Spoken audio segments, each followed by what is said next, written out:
warahmatullahi wabarakatuh. Kami dari kelompok 11 akan mempresentasikan kode program mengenai dataset impact of virtual reality on education.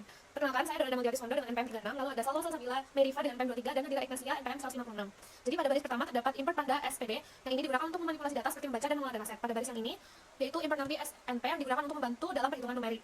Selanjutnya import Matplotlib Pilot SPLT ini digunakan untuk visualisasi data. Lalu untuk menambahkan dataset sendiri, dataset sama dengan PDF Excel, yaitu digunakan untuk membaca file Excel berisi data dari dataset tersebut untuk menyimpannya dalam variabel dataset. Lalu setelahnya ada dataset underscore kolom ini digunakan untuk memilih kolom tertentu dari dataset yang terdapat pada impact of virtual reality. Yang digunakan yaitu ada age, hour of VR usage per week, engagement level, sama perceived effectiveness of VR. Lalu setelahnya ada print dataset, yaitu digunakan untuk menampilkan seluruh data yang telah dimuat ke variabel dataset. Lalu untuk def menghitung mean ini, untuk yang pertama ada sum values ini digunakan untuk menjumlah semua nilai di kolom. Lalu untuk count values sama dengan len digunakan untuk menghitung jumlah data. Selanjutnya ada main values sama dengan sum values atau count digunakan untuk jumlah total data dalam kolom.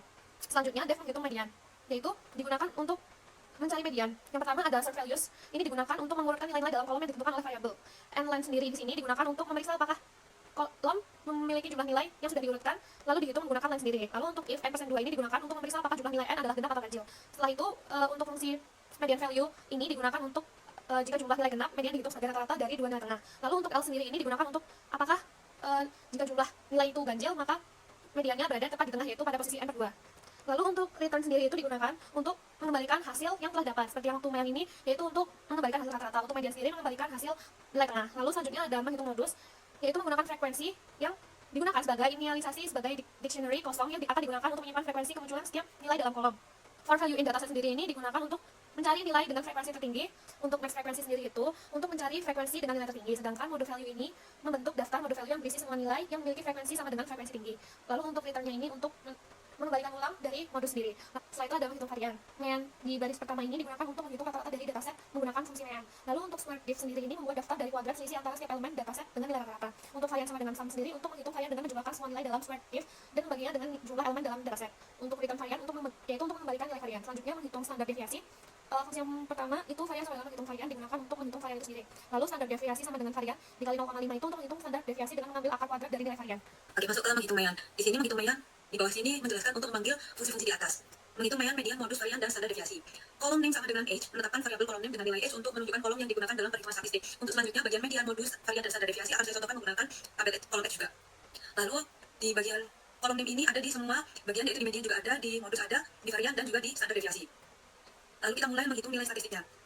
Mean sama dengan, di sini ada fungsi mean sama dengan menghitung mean, memanggil fungsi menghitung mean yang ada di atas untuk menghitung nilai rata-rata kolom age. Lalu di bagian median, median sama dengan menghitung median, memanggil fungsi menghitung median yang sudah ada, yang disebutkan di atas untuk menghitung nilai median kolom age. Lalu modus sama dengan menghitung modus, memanggil fungsi menghitung modus di atas untuk mencari nilai yang paling sering muncul di kolom age. Di kolom varian, yaitu varian sama dengan menghitung varian, memanggil fungsi menghitung varian untuk menghitung varian kolom age. Di standar deviasi, SDD underscore deviasi sama dengan menghitung SDD underscore deviasi dalam kurung, memanggil fungsi menghitung SDD dalam underscore deviasi dalam kurung untuk menghitung standar deviasi kolom age. Di setiap pemanggilan fungsi mean, median, modus, varian, dan standar deviasi ada fungsi printf. Di sini setiap hasil dicetak dengan print menampilkan informasi nilai statistik dari dalam kolom age. Lalu masuk ke baris untuk normalisasi data. Def di sini adalah fungsi untuk membuat fungsi dalam Python sendiri untuk membuat rumus. Def normalisasi data di sini membuat fungsi untuk normalisasi data. Pertama ada min underscore value mengambil nilai minimum dan max underscore value mengambil nilai maksimum dari kolom age. Untuk selanjutnya akan saya gunakan contoh kolom age sebagai contoh setiap fungsi. Lalu melakukan normalisasi data dengan formula dataset kolom name minus min value per max value kurangi min value sehingga data menjadi antara 0 hingga 1. Lalu bagian baris normalisasi sama dengan normalisasi RAM 3 membulatkan hasil normalisasi hingga 3 angka di belakang koma. Di sini untuk kolom name age sama seperti yang tadi, data underscore normal ini digunakan untuk memanggil hasil data normalisasi untuk dicetak. Dicetaknya di bagian printf data kolom name yang dinormalisasikan antara 0 hingga 1 /n data normal /n. Di situ untuk print hasil dari normalisasi data. Lanjut di def kelompokan data, seperti yang tadi def digunakan untuk membuat fungsi. Di sini bagian kelompokan data untuk membuat tabel frekuensi dan frekuensi lainnya. Fungsi kelompokan underscore data underscore normal jumlah kelompok. Kita masuk ke situ membuat data frame, yaitu yang df dari data yang sudah dinormalisasi, yaitu data underscore normal. Membuat batas-batas kelompok di baris di batas underscore kelompok dengan np linspace 0 1 jumlah kelompok per 1. Lalu df kelompok data frame untuk kelompok sama dengan predikat ini untuk mengelompokkan data berdasarkan batas-batas.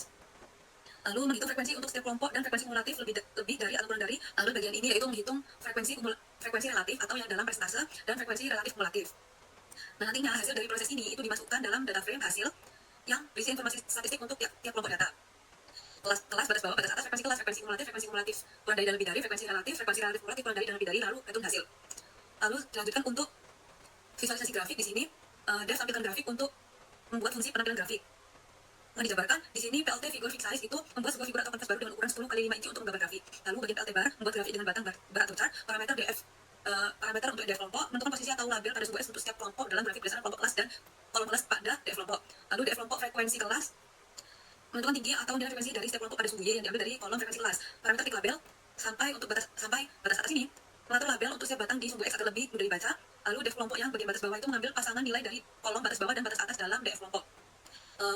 FXY itu menghitung FXY membentuk label dengan format teks batas bawah kurangi batas atas untuk setiap kelompok. PLT X label itu menetapkan label untuk sumbu X dengan nama interval kelas. Lalu PLT Y label frekuensi menetapkan label untuk sumbu Y sebagai namanya frekuensi. PLT title memberikan judul pada grafik untuk menunjukkan konteks grafik ini atau memberikan nama kotak grafiknya. Lalu PLT X Text Rotation 45 mengatur rotasi teks label pada sumbu X agar miringnya 45 derajat. PLT Grid aktif sama dengan J menampilkan grid garis horizontal pada sumbu Y. Lalu PLT Show itu untuk menampilkan grafik pada layar. Fungsi ini adalah penutup yang memastikan grafik ditampilkan setelah semua. Sama untuk yang lain, fungsi-fungsinya yang bagian bawah ini untuk def menampilkan grafik frekuensi kumulatif lebih dari, lalu yang ini dengan fungsi-fungsi yang sama tapi untuk membentuk tampilan grafik frekuensi kurang dari. Selanjutnya itu def tampilkan grafik relatif. Fungsinya menerima satu parameter def kelompok yang difungsikan sebagai data frame yang berisi kolom kelas frekuensi relatif batas bawah dan batas atas.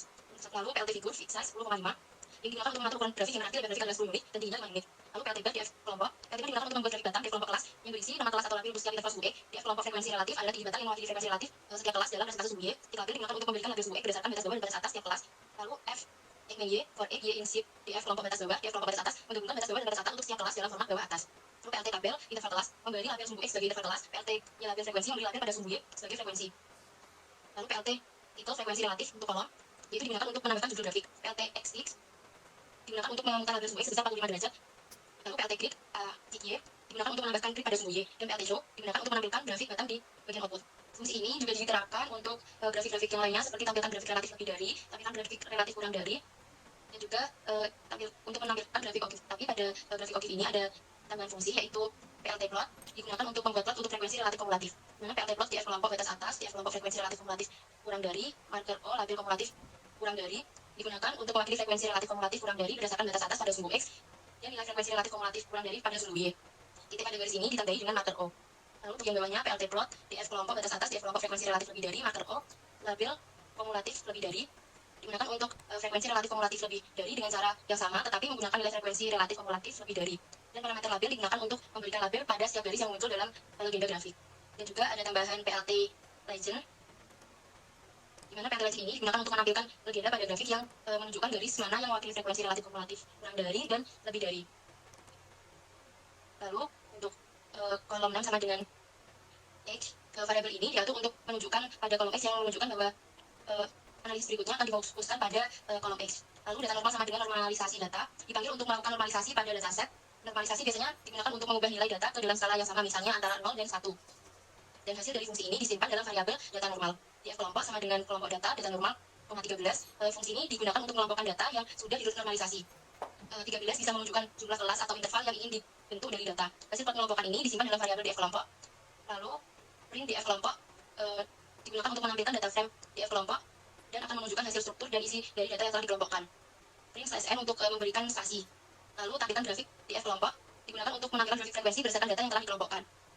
Selanjutnya tampilkan grafik lebih dari DF kelompok digunakan untuk menampilkan grafik frekuensi kumulatif yang menunjukkan jumlah data yang lebih dari batas tertentu. Tampilkan grafik kurang dari DF kelompok digunakan untuk menampilkan grafik frekuensi kumulatif yang menunjukkan jumlah data yang kurang dari batas tertentu.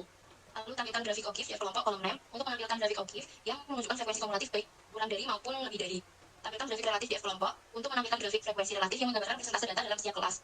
Lalu ada tampilkan grafik relatif lebih dari DF kelompok untuk menampilkan grafik frekuensi relatif kumulatif lebih dari batas tertentu. Lalu tampilkan grafik relatif kurang dari DF kelompok untuk menampilkan grafik frekuensi relatif kumulatif yang kurang dari batas tertentu. Lalu yang terakhir ada tampilkan grafik OGIF relatif DF kelompok kolom 6 untuk menampilkan grafik OGIF frekuensi relatif kumulatif dengan memperlihatkan distribusi data dalam konteks frekuensi relatif. Fungsi-fungsi tersebut juga diterapkan dalam 3 kolom lainnya. Lalu untuk output yang ditampilkan adalah seperti ini. Nah, ini untuk output dari median, modus, varian, dan standar deviasi. Dan ini adalah output yang ditampilkan untuk hasil normalisasi.